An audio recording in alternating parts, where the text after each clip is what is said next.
안녕하세요, 검은거인입니다. 이번 빌드는 이전 정전기 구형번개 토템에서 약간의 변형을 거친 올 고유 중파토 빌드를 가지고 왔습니다. 중파토의 대체 퀄리티 삭제와 별해제, 오하이어의 너프로 저번 시즌처럼 천장을 부시는 DPS는 나오지 않지만 그럼에도 어떠한 컨텐츠를 해도 충분한 딜량은 보장이 되는 빌드입니다. 다만 토템 빌드의 고질적인 문제인 본체의 약한 몸으로는 높은 고난 스택의 매핑이 매끄럽지 않기 때문에 DPS는 적정선에서 타입을 보고 최대한 본체의 안전을 챙긴 하이브리드 세팅이라고 보시면 될 듯 싶네요. 추가로 이번 빌드는 마법사 EP 의존도가 매우 높습니다. 장비 아이템이 모두 고유로 이루어져 있기 때문에 저항을 플라스크로 해결해야 하기 때문이죠. 때문에 어느정도 자본이 요구되는 빌드라는 점 참고 바랍니다. 그럼 빠르게 공략 시작하겠습니다. 가장 먼저 딜을 끌어올리는 방법은 권능 스태킹입니다. 공허 충전기와 말라카이의 고리, 투구의 타락 옵션과 하이로펀트 힘의 신념으로 최대 11권능 충전을 채울 수 있습니다. 이렇게 쌓은 권능 충전을 형제단의 증표를 통해 동일한 최대치의 격분 충전을 채울 수 있게 되죠. 그 다음 이번 시즌 버프를 받은 랄라캐시의 조바심을 통해 최대치의 격분과 권능 충전을 상시로 이용할 수 있습니다. 이전 시즌에서는 제자리에 서 있을 경우에만 최대치를 얻을 수 있었다면 이번 시즌에는 항상 최대치를 가진 것으로 간주하게 변경되었습니다. 최대치를 가진 것으로 간주는 어떠한 상황에서도 격분, 권능, 인내 충전이 최대치로 적용돼 내 스탯에 반영이 되는 것으로 충전을 소모해 스킬을 사용하는 빌드에서는 활용이 불가능하나 충전의 효과만 받으면 되는 모든 빌드에는 움직임의 제약이 사라져 더 나은 활용법이 되었습니다.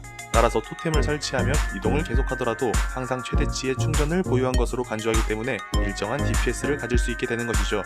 두 번째로 역시나 냉기 컴포트입니다. 열기와 오한의 냉기 피해를 화염 피해로 얻는 옵션은 꽤 높은 딜 상승량을 가져올 수 있는 수단입니다. 비록 동결된 적에게 얻는 화염 피해가 70% 너프가 되긴 했지만 그럼에도 쓸만한 아이템인 것은 변함이 없죠. 충격파 토템의 대체 퀄리티로 냉기 컨버트를 챙기던 저번 시즌과 달리 이번 시즌에는 엔드 세팅에도 흐림 소로로 인한 컨버트가 거의 필수로 고정이 됩니다. 모든 물리 피해를 냉기로 컨버트해서 열기와 오한의 화염 추가 피해를 얻는 것을 이번 시즌에도 똑같이 사용합니다. 마지막으로 DPS를 어느정도 포기하고 챙긴 생존 능력입니다. 매 순간 모든 플레이를 토템을 앞세워 안전하게 사냥하는 것은 꽤 높은 피로도를 요구하는 스타일입니다. 오로지 딜만 챙긴다면 내가 어떤 것에 죽는지도 모를 만큼 쉽게 죽을 수 있죠. 그래서 여러 번의 실험을 통해 연금을 바르지 않은 우버 총주교의 패턴 스킵이 가능한 약 2.5억의 DPS를 상한치로 두고 나머지를 모두 생존으로 돌렸습니다. 저번 정구번 토템과 비슷한 세팅으로 피해 온이와 불변의 힘을 또다시 이용합니다. 특별한 생존 메커니즘이 없기 때문에 여전히 고효율로 사용이 가능합니다. 추가로 마법사의 피를 이용한 플라스크에서 저항을 챙기는 방식에서 루비, 토파즈, 사파이어의 원소 피해 감폭 또한 가져올 수 있습니다. 키카자루와 패시브 노드, 판테온으로 인한 저주 면역과 높은 생명력 재생을 챙기고 우주의 영사기 타락 옵션으로 중독의 면역이 되며 불변의 힘 타락 옵션으로 타락한 피까지 면역을 챙길 수 있으며 플라스크의 감전 긴급 회피 옵션과 폭풍 연막을 통해 모든 원소 상태 이상의 면역이 될 수 있습니다. 출혈은 수호 스킬 강철 피부를 사용하는 것으로 주기적으로 면역이 될 수 있는 상황을 만들었기에 우리는 위협적인 모든 상황에 대비할 수 있는 세팅을 할 수 있도록 했습니다. 그럼에도 고질적으로 낮을 수밖에 없는 생명력과 55%의 생명력 점유로 인해 사용하는 체력은 1500이 넘지 못하지만 적당한 주의만 기울인다면 매핑에서 쉽게 죽을 일은 없을 거라고 생각합니다. 무기는 공허 충전기를 사용합니다. 시전 속도 20% 고정으로 치명타 확률이 높을수록 좋습니다. 타락 옵션은 어떠한 것도 사용하지 않으니 타락되지 않은 것으로 구매해 수학 인챈트로 원소 피해를 달아 사용하시면 되겠습니다. 장착된 잼은 차가운 폭발의 서리전멸, 암살자의 징표, 원소 약화입니다. 수은 플라스크를 사용할 자리가 없으며 전미어로 이동 속도를 붙이지 않기 때문에 맹공 하나만으로는 만족할 만한 이동 속도가 나오지 않습니다. 차가운 폭발의 서리 전명을 사용해 부족한 이동 속도를 보완하며 암살자의 징표를 주요 저주로 사용합니다. 원소 약화의 경우 주얼에서 다시 설명하겠지만 공포의 균형을 이용한 물리 피해를 무작위 원소 피해로 획득 옵션을 위한 버프용으로 사용합니다. 방패는 말라카이의 고리를 사용합니다. 권능 충전 하나당 주문 피해 16% 고정으로 에너지 보호막의 수치는 전혀 상관이 없으나 낮을수록 좋습니다. 여유가 되신다면 타락 옵션으로 물리 피해의 퍼센트를 원소 피해로 받은 옵션이 있으면 생존에 조금 더 도움이 됩니다. 장착된 잼은 원격 기폭 장치 소환, 각성한 벌어지는 상처 보조, 강철 피부입니다. 원격 기폭 장치로 감전을 걸 수 있으며 벌어지는 상처 보조로 그 효율을 조금 더 올릴 수 있습니다. 만화의 점유가 여유가 되지 않아 사무치는 한기 보조를 사용할 수 없지만 각성한 벌어지는 상처 보조 대신 사용할 수는 있습니다. 이 경우 오라 세팅에서 계몽 보조를 4레벨로 사용해야 하는 단점이 있습니다. 투구는 열기와 오한을 사용합니다. 냉기 저항이 최대한 높은 것을 사용하며 타락 옵션으로 권능 충전 최대치를 챙기면 약 12%의 딜 상승이 있습니다. 장착된 잼은 피석화, 순수의 전령, 증오, 계몽 보조입니다. 앞서 설명드린 대로 사무치는 한기 보조를 사용하기 위해서는 계몽 보조가 4레벨이어야 하며 이 공략에서는 3레벨로도 충분한 만화의 여유가 생깁니다.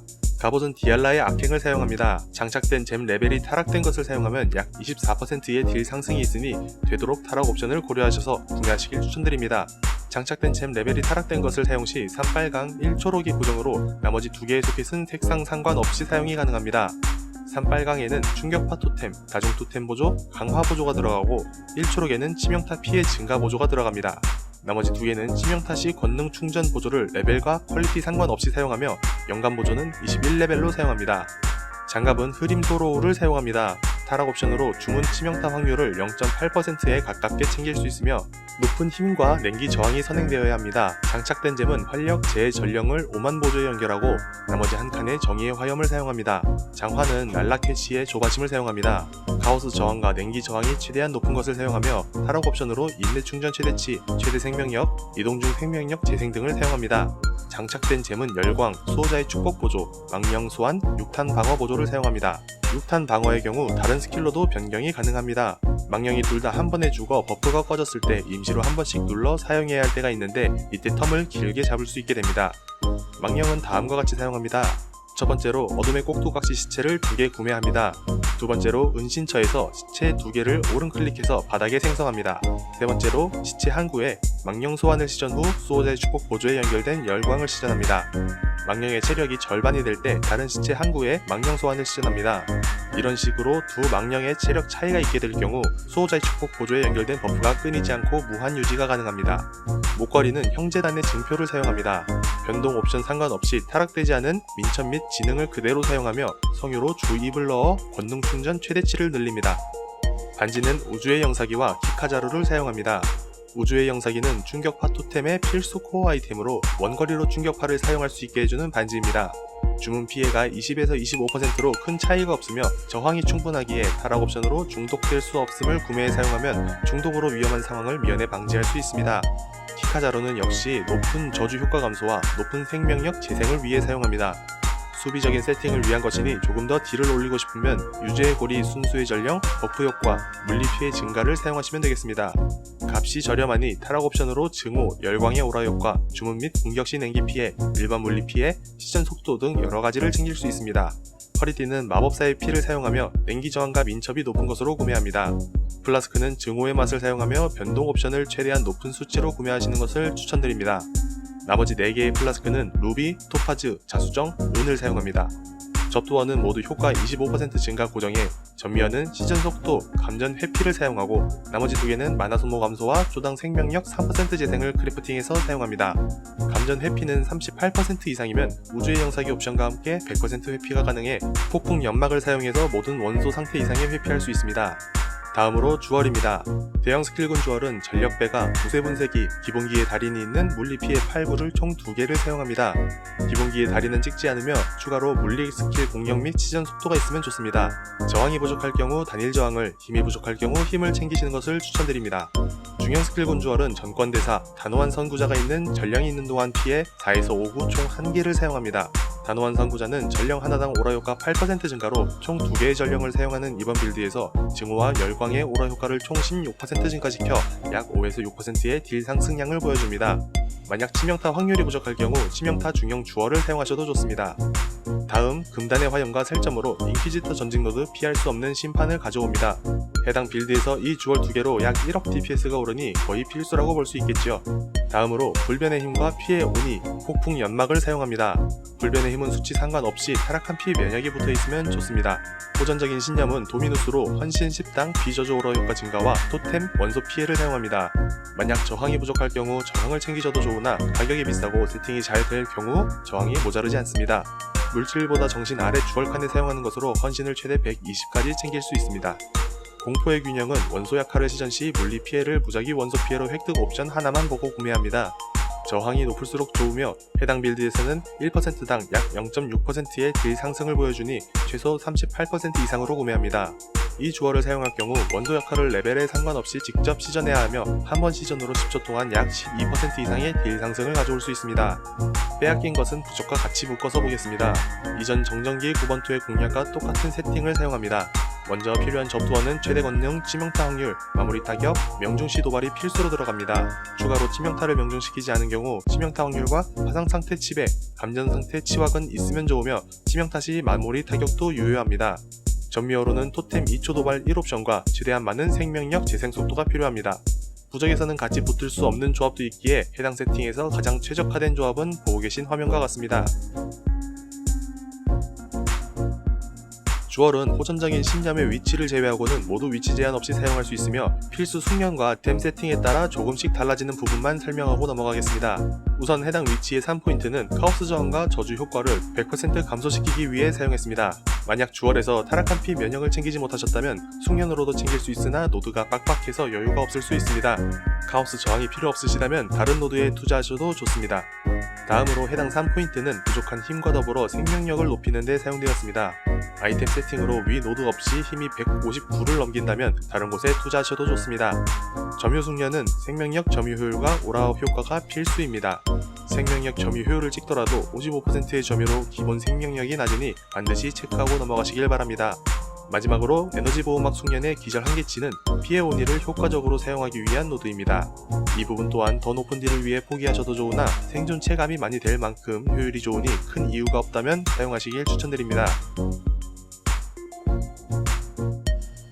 주요 신은 염수왕을 제외한 어떠한 것을 사용해도 좋습니다.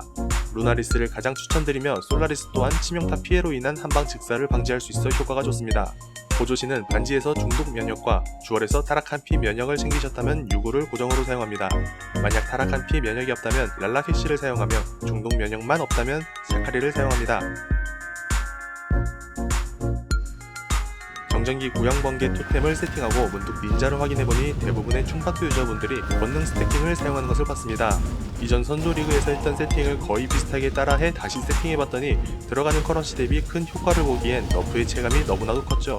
그래서 닌자의 줄을 이루는 세팅으로 맞춰보니 생존에 너무 취약한 것이 가장 큰 문제점으로 다가왔습니다. 아무리 딜이 높아도 개복치 마냥 죽어대면 게임하기 싫어지는 게 사람인지라 어떻게든 기본 생존권을 보장하고 적당한 수준의 딜로 무리 없이 컨텐츠를 즐기고 싶은 마음에 약간씩 다듬어 봤습니다. 가장 잘 어울리는 파밍은 역시 정복자런입니다. 고난이 고스택으로 여러 개 붙어있지 않은 이상 어떠한 정복자를 잡던 1, 2초 내로 스킵이 가능하고 추가로 에센스를 병행하시면 더욱 좋습니다. 저는 수학과 에센스를 기본으로 정복자런을 같이 병행해 파밍했습니다. 간단한 맵핑과 우버보스 영상을 마지막으로 이만 공략을 마치겠습니다. 시청해주셔서 감사합니다.